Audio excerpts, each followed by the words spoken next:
The fourth time the SUV marked Silver Briar Community Patrol crushed my mailbox flat against the gravel. Blythe Kendall stepped out in her cream-colored coat, brushed a speck of dust from her leather glove, and smiled at me like I was a stray dog that had wandered too close to her porch. A man who spends his mornings in a cattle pen only understands rules once the tires teach him, she said. And she said it easily, the way people say things they have said many times before and never once been made to answer for. She had no idea that the mailbox going up that afternoon was not built to survive an impact. It was built to remember one. It would remember her license plates, her voice, the radio commands barked over a cheap handheld, and a phone call she was certain no one would ever hear. 3 days later, her own hired patrol would be the ones who handed her straight into a federal investigation, and none of them would understand how it happened until it was far too late to matter. My name is Colter Hayes, and before any of this started, I would have told you that Hayes Ridge Ranch was the most unremarkable piece of ground in the whole county. 600 acres of grazing land, 100 head of cattle, a house my grandfather built with lumber hauled up from the valley, and a dirt lane that had led to the same rural mailbox post for almost 80 years. The land had never belonged to any homeowners association, never been zoned for one, never been asked to join one, because it had been standing there quietly decades before anyone ever poured a foundation for Silver Briar Estates across the road. I liked my life plain. I liked the smell of cut hay in the evening and the sound of my own boots on a porch that had never once needed anyone's permission to exist. My father used to say that a ranch teaches a man patience the same way winter teaches him humility, slowly, and without ever once asking permission. I had left this land for a decade to work as a technician installing commercial security and telecommunications systems in cities 2 states away, wiring office towers and warehouses with cameras and sensors most people never noticed until something went wrong. I came home when my father's hands finally gave out on him, and I never once regretted trading server rooms for open pasture, even on mornings when the cold cracked the water trough before sunrise. I understood systems, cause and effect, the quiet architecture of things people build to protect what matters to them, and I never imagined that knowledge would one day become the only thing standing between me and losing my family's ground. Silver Briar Estates went up 4 years ago on what used to be open pasture land, a development of pale stucco houses with turned lawns and a stone entrance sign that lit up gold at night. The people who bought in were mostly retirees and young professionals chasing a view of the foothills,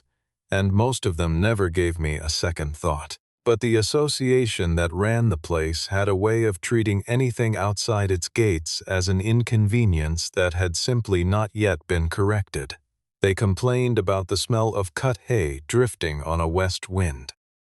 They complained about the cattle trailers that rumbled past twice a week. They complained, eventually, about a wooden mailbox that had sat in the same spot since before their subdivision had a name, as though my history on that land was something that needed their approval to continue. I watched the development rise from nothing, watched the survey stakes go in where cattle had once grazed, watched the road crews pour fresh asphalt right up to the edge of my own gravel lane. I never resented the neighbors themselves.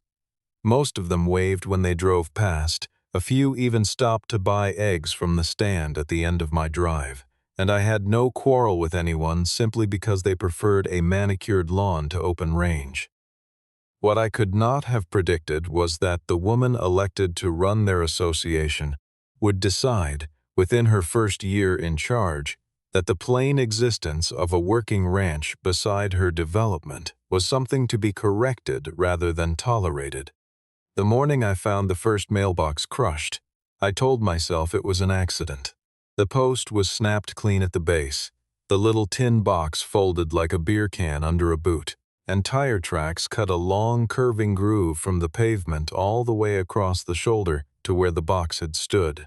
The tracks led back toward the interior roads of Silver Briar Estates, wide and confident, the kind a heavy SUV leaves when it never slows down. I set a new post that same afternoon, told myself people misjudge turns in the dark sometimes, and went back to my chores without making a single phone call. I did not yet understand that this was never going to be about a turn.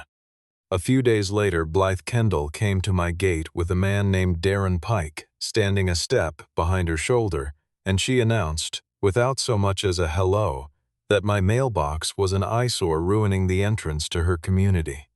I explained, as calmly as I could manage, that the Postal Service itself had approved that exact location years before her development ever broke ground.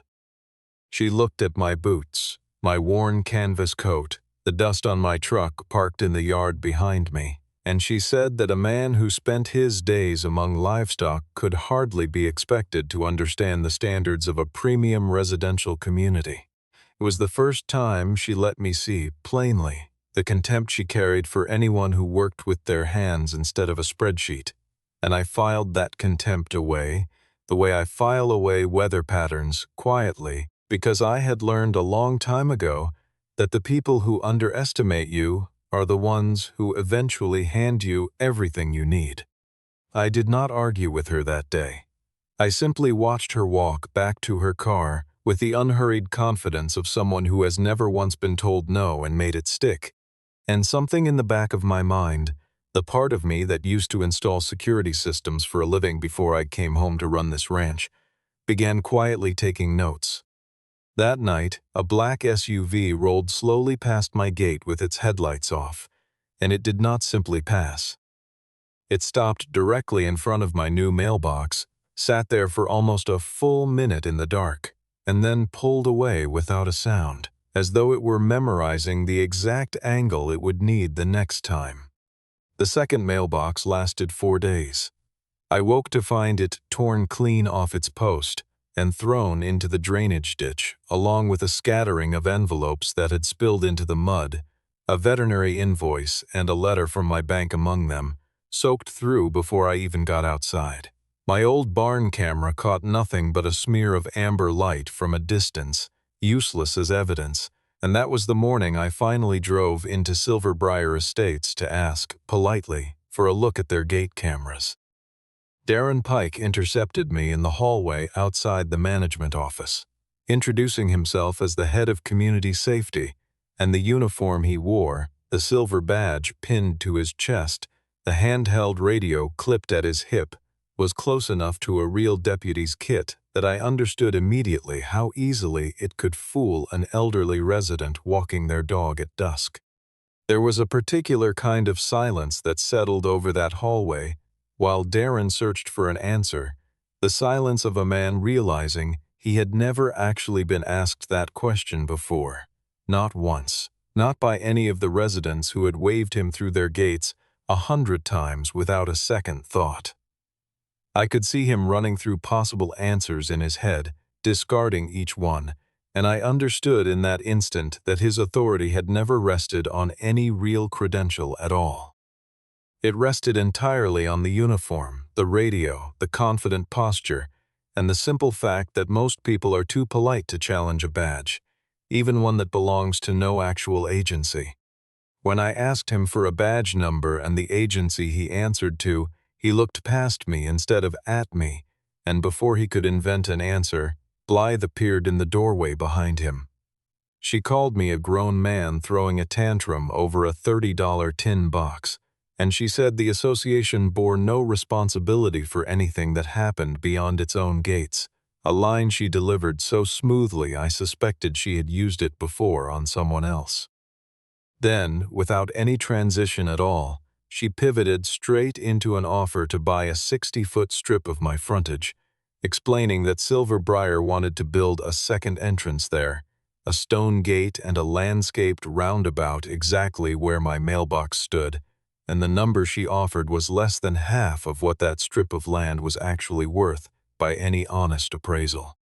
I told her no. She warned me, in a voice dressed up as concern, that men like me tended to overvalue land simply because an ancestor had once stood on it, and she added that the association had, in her words, plenty of quiet ways to make life beside a modern community uncomfortable for people who refuse to be reasonable. I understood then that the mailbox had never been the point. It was the opening move in a much longer campaign to force me off a piece of ground my family had held since before her subdivision was a rumor on a developer's map. And by the time I got home that afternoon, someone had already stapled a violation notice to my gate, citing an association I did not belong to for infractions on land it had no authority over. The notice demanded I remove my wooden fencing, repaint my barn to some approved palette, and stop moving cattle trailers past certain hours set by an HOA whose rules had never once applied to my property. I pulled my deed and the original survey that night and confirmed exactly what I already knew, that Hayes Ridge Ranch had never been annexed into their association and never would be without my signature on paper that did not exist. I mailed Blythe a formal letter demanding the harassment stop, and rather than answer it, she sent her patrol vehicles rolling past my gate several times a day, flashing their lights, photographing my property from the road, pretending to file reports on violations that existed nowhere but in her imagination. One afternoon, on the public stretch of county road outside my own fence line, a young patrolman named Mason Rourke pulled his SUV across my path and stepped out to demand I show him a hauling permit for my cattle trailer, an authority he did not have and a document that did not exist for a private rancher on public road. I asked him plainly if he was a sworn officer of any kind, and he stumbled over the question before admitting he was simply following the association's orders. I wrote down his name, his badge number, the time, and the plate on his vehicle, and I did it slowly, in front of him, so he would understand exactly how carefully I was watching. The third mailbox went down on a rainy night, and this time the driver was not satisfied with a single pass. He backed the SUV up and ran over the wreckage a second time, grinding the post into the mud to be certain nothing remained standing. Blythe called the next morning with a voice arranged to sound like sympathy, suggesting that I sell the frontage soon, before what she called unfortunate accidents grew more expensive for everyone involved.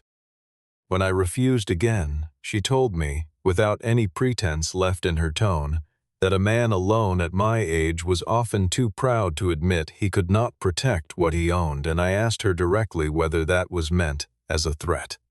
She backed away from the question at once, told me I was being sensitive, and hung up before I could answer.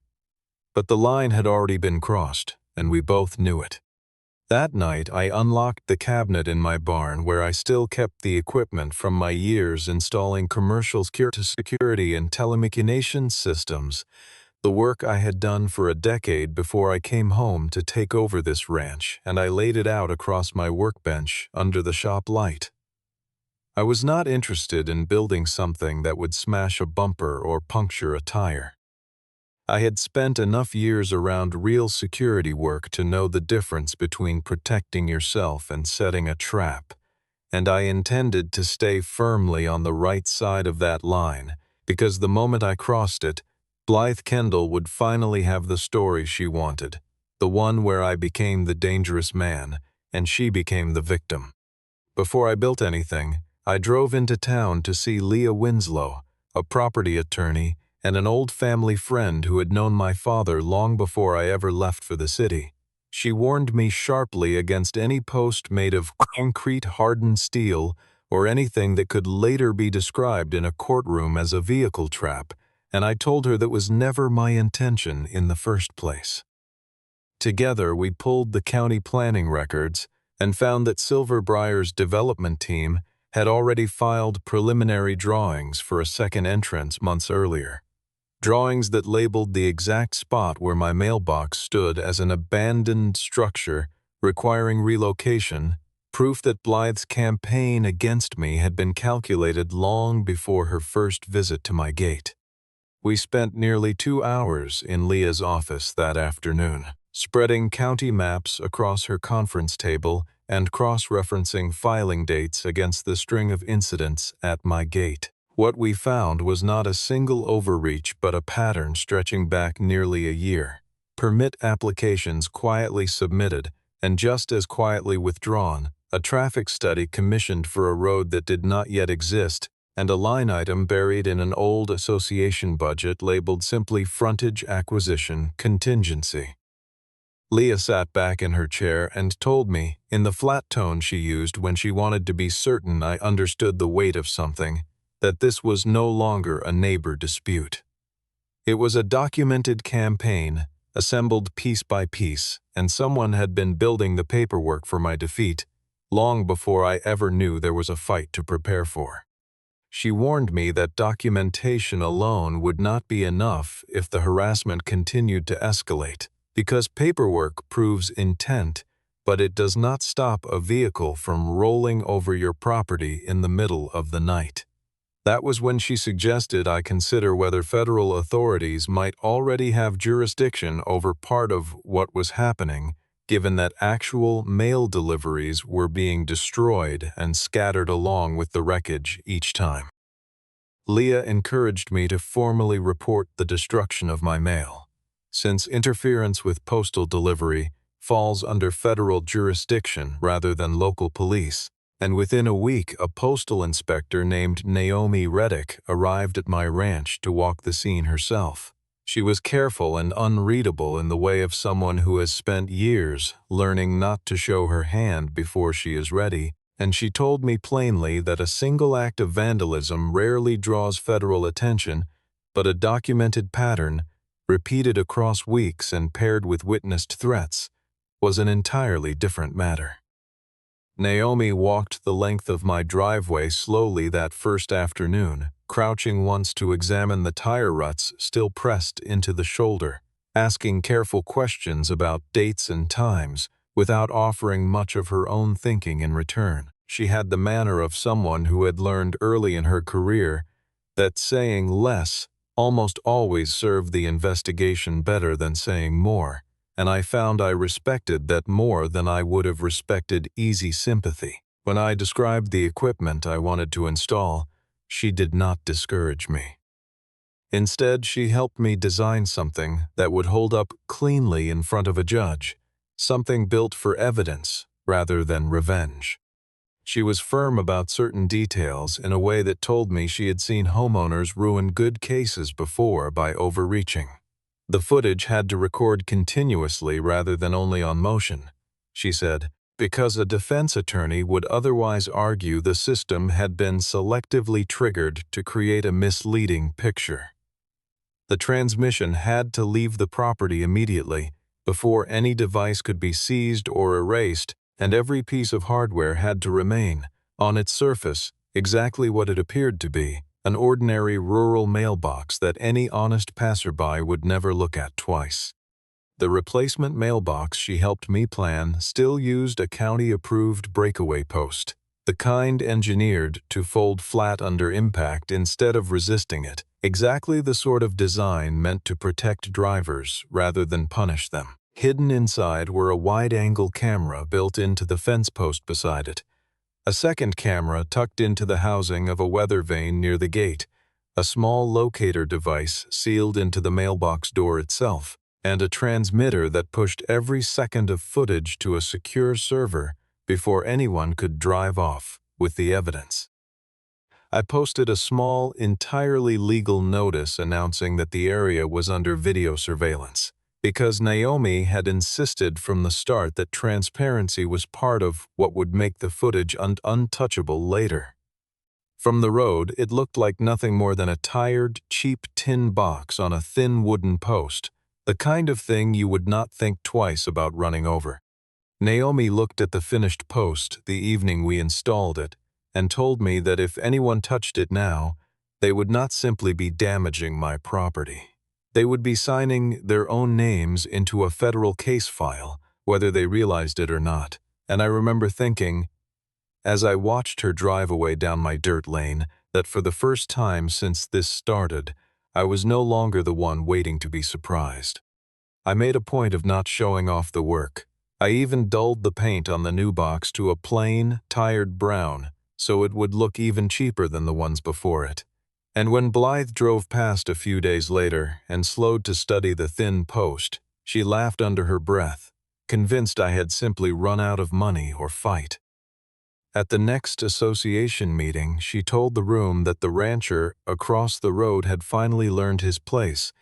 and while a few residents shifted uncomfortably in their seats at the way she said it, none of them spoke up, because in that room, disagreeing with Blythe Kendall had a way of becoming its own kind of trouble.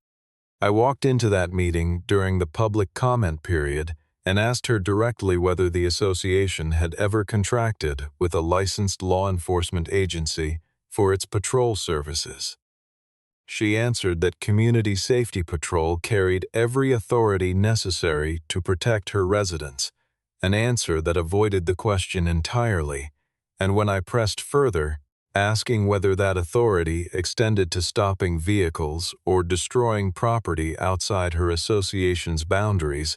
she turned the question back on me in front of the whole room, remarking that a rancher unfamiliar with the law had no business questioning people who managed a community worth hundreds of millions of dollars. She produced a stack of manufactured invoices claiming my cattle trailers had damaged the shared roadway and insisted I owed the association for repairs that existed nowhere but on that paper. A woman near the front row, an older resident named Carol, who had bought eggs from my stand more than once, raised her hand and asked quietly whether the association had any actual legal standing over property outside its own boundary lines, and Blythe answered her with a tight, practiced smile that ended the question before it could go any further. I felt the room shift slightly in that moment, not toward open support for me, but toward a kind of uneasy silence, the particular quiet of people who suspect something is wrong, but have not yet decided it is their place to say so out loud. Blythe seemed to sense it too, because she pivoted quickly back to her invoices, tapping the stack against the podium as though the sound alone could restore her authority. I did not raise my voice. I simply asked that every document be forwarded directly to my attorney, and my refusal to take her bait seemed to unsettle her far more than any argument would have. After the meeting ended, I overheard her telling Darren, in the parking lot where she assumed no one was listening, that they needed to end what she called the mailbox game before the weekend. Darren mentioned, with visible unease, that I had brought up a postal inspector by name, and Blythe waved it off, certain I was only bluffing, certain that a man who spent his life among cattle could never be clever enough to build anything more sophisticated than a fence line. That night, a motion alert lit up my phone showing a silver Briar patrol vehicle pulling out of the community gate and turning toward my property, and I stayed inside the dark house rather than walking out to meet it, letting the equipment do the watching this time. Mason Rourke arrived first and stepped out to inspect the post with a flashlight, running the beam over the thin wooden support and the dented tin box without finding anything unusual, and he radioed Darren to report that it was nothing but a cheap box, unaware that his own voice was already being recorded from two separate angles. Darren arrived a few minutes later in a second vehicle, and the conversation between them made clear they were both simply waiting on a final order from somewhere above them. That order came by video call from Blythe, phoning in from a party at the clubhouse with a glass of wine still in her hand, instructing them to crush the mailbox completely this time and haul away the wreckage so I would have nothing left to point to. She told them, in words the recording would later capture with perfect clarity, that sometimes a man had to be humiliated before he would finally agree to sell, and when Darren hesitated, she threatened to cancel their security company's entire contract unless the job was finished that night. Mason drove up onto the shoulder and struck the post, watching it fold exactly as it was engineered to do, then backed up and drove over the flattened box a second time to be certain nothing was left standing, before the two of them stepped out, laughing, and photographed the wreckage to send back to Blythe as proof. I sat in my dark kitchen watching the feed on my laptop screen, the glow of it the only light in the room, and I felt none of the anger I might have expected from watching two strangers destroy something that belonged to me for the fourth time. What I felt instead was a strange, quiet steadiness, the same feeling I used to get years ago watching a security system finally catch the exact moment it had been built to catch, the long patient wait resolving itself into a single clean piece of proof. Mason's laughter came through the speaker, tinny and bright, careless in the particular way of someone who has never once considered that the world might be listening back. Darren picked up the mangled remains of the box and tossed it into the back of his vehicle, and every second of it, the impact, the laughter, the photographs, the phone call captured on speaker, was already streaming into a server that neither of them knew existed. The locator sealed inside the mailbox door began transmitting the moment the vehicle pulled away, and I watched the small blinking dot on my screen travel back through the silver briar gates to a maintenance shed the association used for storage,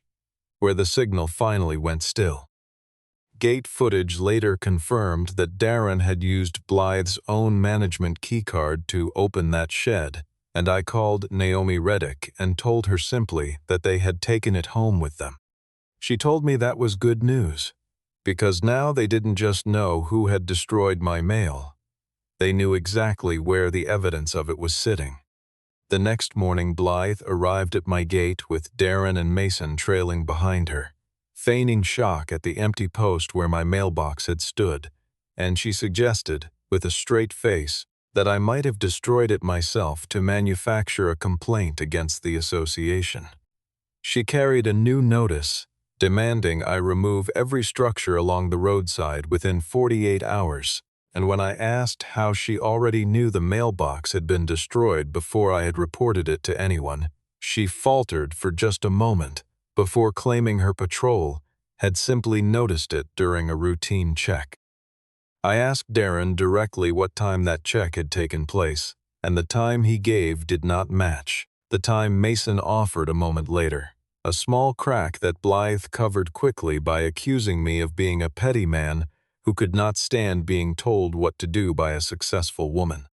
I told her the issue was never about who was giving the orders, but about whether she had any legal right to give them in the first place, and she responded by threatening to sue me and force a sale of the frontage regardless of what I wanted. It was at that exact moment that Naomi Reddick arrived with two federal investigators behind her, asking Blythe, in front of everyone, whether she knew the current location of my missing mailbox. Blythe denied any knowledge of it entirely, and Naomi simply turned her tablet around to show a locator signal still pulsing from inside the Silver Briar maintenance shed, a signal that had not moved since the night before. Blythe spun toward Darren and tried to shift the blame onto him, and he answered flatly that he had only ever done what she told him to do. She immediately claimed he was an independent contractor and that the association bore no responsibility for his actions. But Naomi did not arrest anyone on the spot. She simply asked that every video file, every email, every text message, and every contract be preserved for review, and her restraint that morning convinced Blythe, wrongly, that she still had room to control how this story would be told. Blythe called an emergency meeting for that same evening, intending to place the entire blame on her security team and on me, and before that meeting began, Mason quietly reached out to Leah Winslow to say that he still had messages Blythe did not know had survived. The clubhouse was packed that night with residents, board members, and the association's own attorney standing near the back wall, and Blythe opened by describing me as a hostile neighbor who had built a dangerous device solely to damage her patrol vehicles. She insisted that Darren and Mason had acted entirely on their own, without any authorization from the board, and her attorney suggested formally pursuing legal action against me for endangering the community. I stood up, but did not argue with emotion. I let the evidence do what emotion never could. Everett Sloan, the county traffic engineer, walked the room through the mailbox's design, explaining that it used a standard breakaway post with no concrete core and no hidden steel, a design engineered specifically to be safe on impact rather than dangerous, and that it could not reasonably be classified as a trap under any code in the state. Leah followed with the county planning documents showing Silverbrier's development team had drawn up plans for a second entrance across my land, months before Blythe ever approached me. Proof the entire campaign had been calculated from the very beginning. Then Naomi played the footage, first the SUV veering off the roadway to strike the post, then the phone call where Blythe's own voice instructed her men to teach that man a lesson, and the room went completely silent except for the sound of her words playing back to her. Blythe insisted the recording had been altered, and that was when Mason stood up and handed over the original messages still on his phone, an unbroken chain of instructions to destroy each mailbox in turn, orders to delete the dashboard footage from the patrol vehicles, a promised bonus once I finally sold the land, and a plan to manufacture false violations to pressure me financially until I had no choice left. Carol, the same resident who had questioned Blythe weeks earlier, stood up from her chair near the front and asked, in a voice that trembled but did not break, how many other decisions had been made without a proper vote, while the board sat by and trusted her word alone. Another resident, a retired school teacher who had lived in the community since it first opened, said quietly that she had always found Blythe's confidence reassuring, right up until the moment it became clear that confidence had never once been checked by anyone. The room, which had spent months deferring to Blythe out of habit more than genuine trust, seemed to wake up all at once, the way a house wakes up when a single light switches on and reveals how dark every other room had actually been. Darren confirmed, without hesitation now, that Blythe had directed the entire campaign herself, and several board members realized in that same moment that association funds had been spent on these operations without ever being approved through a proper vote. The association's own insurance attorney rose near the back of the room and stated plainly that the company could deny coverage for intentional and deceptive conduct, meaning Blythe would very likely be facing this alone. She lost her composure completely then, turning on the residents in the room and accusing them of betraying her, insisting that everything she had done was meant to raise the value of their homes. A board member asked why she had concealed the fact that the association held no authority whatsoever over my land, and Leah produced an invoice showing Blythe had hired a design firm for the new entrance long before I had ever agreed to sell anything. Her plan had always relied on wearing me down through repair costs, legal fees, and fabricated complaints until exhaustion did what persuasion could not, and Naomi announced that the maintenance shed had already been searched under proper legal authority. Inside it, investigators found the remains of 4 separate mailboxes, pieces of my own mail never delivered, a set of unregistered temporary plates, unauthorized emergency-style lighting equipment, and internal records that had quietly labeled the destruction as clearing traffic obstructions. Naomi later told me that the shed itself had been more damning than any single document inside it, because someone had taken the trouble to organize the wreckage of my mailboxes on a shelf, almost like trophies, labeled by date in Blythe's own handwriting. It was the kind of detail that no attorney could later explain away as an overzealous employee acting alone, because it showed a level of personal attention that only the person directing the campaign would have bothered to maintain. The county opened a separate investigation into whether the patrol had knowingly impersonated law enforcement in its interactions with residents and outsiders alike, and the board voted that same night to suspend Blythe from her position immediately. Darren and Mason both agreed to cooperate fully with investigators in exchange for leniency, and Blythe was walked out of the clubhouse in a silence far heavier than any shouting could have been. surrounded by people who had once been too afraid of her to say a single word out of line. There was no cruelty in it, no mockery, nothing beyond the plain weight of her own recorded orders finally catching up to her. I did not gloat, and I did not need to.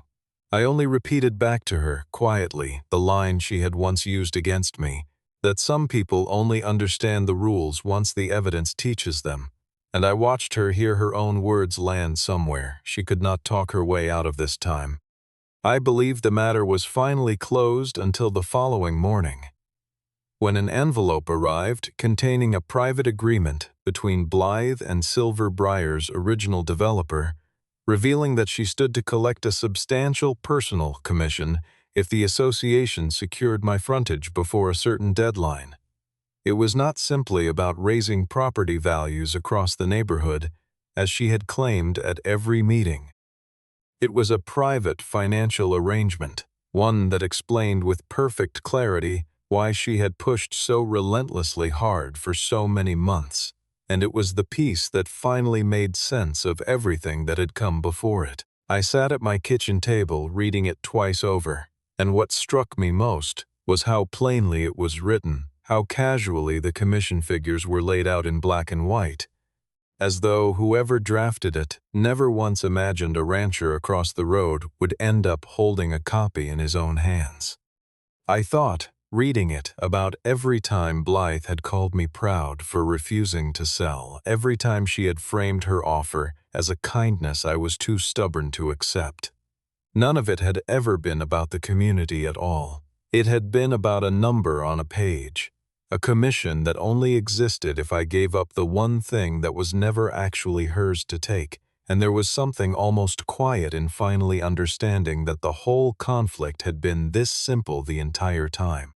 That agreement was forwarded to investigators and to the homeowners themselves, and the developer severed ties with the project almost immediately rather than risk being tied to the unfolding scandal. The association was forced to hold an entirely new election for its board, and the new leadership signed a formal document acknowledging, in plain language, that Hayes Ridge Ranch had never belonged to their association, that they held no authority to issue violations against me, and that the frontage in question had always been mine alone to keep. The association covered the cost of the destroyed mailboxes, my legal fees, and every other expense tied to the harassment, and the plan for a second entrance through my land was quietly and permanently abandoned. Blythe eventually faced formal charges connected to property destruction, obstruction of a federal investigation, misuse of association funds, and interference with the mail, consequences that arrived not because anyone set out to ruin her, but because she had spent months documenting her own guilt without ever imagining that anyone beneath her could be clever enough to notice. The county proceedings took the better part of a year to resolve, and I was called to testify only once, briefly, mostly to confirm dates and timestamps that the recordings had already made undeniable.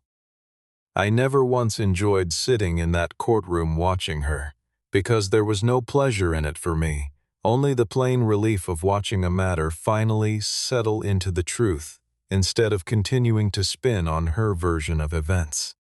Carol stopped by the ranch that autumn with a jar of preserves and an apology she did not owe me, telling me she wished the residents had spoken up sooner, instead of assuming someone else eventually would. I told her what I had come to believe myself over those long months, that most people are not cowards so much as they are simply waiting for permission to trust what they already suspect, and sometimes all it takes is one piece of undeniable proof to give them that permission. Darren left the security industry entirely and took a job managing a hardware store 2 towns over, and Mason, the last I heard, was working construction and had grown noticeably quieter about wearing any kind of uniform at all. I built a simple wooden mailbox to replace the last one, plain and unremarkable, close in style to the very first box my father had nailed up decades before any of this began. I kept the small camera system in place out of habit more than necessity,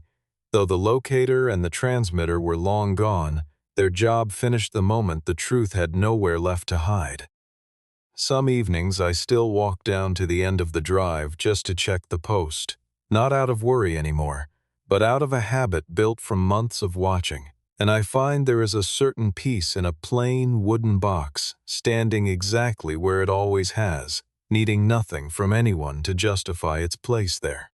My new mail carrier asked me one afternoon why an ordinary-looking mailbox had somehow managed to unseat an entire homeowner's board, and I told her the truth as plainly as I understood it myself. That mailbox never won a single fight on its own. It simply stood there long enough, quiet and unremarkable, for people convinced of their own superiority to prove exactly who they were with no one forcing their hand. I closed my gate that evening and watched a new Silver Briar patrol vehicle roll past on the road beyond it, headlights on, moving at a careful and lawful speed, with no false badge and no borrowed authority left to hide behind. The mailbox stood exactly where it always had, catching the last low light of the evening, plain, ordinary, and finally completely undisturbed.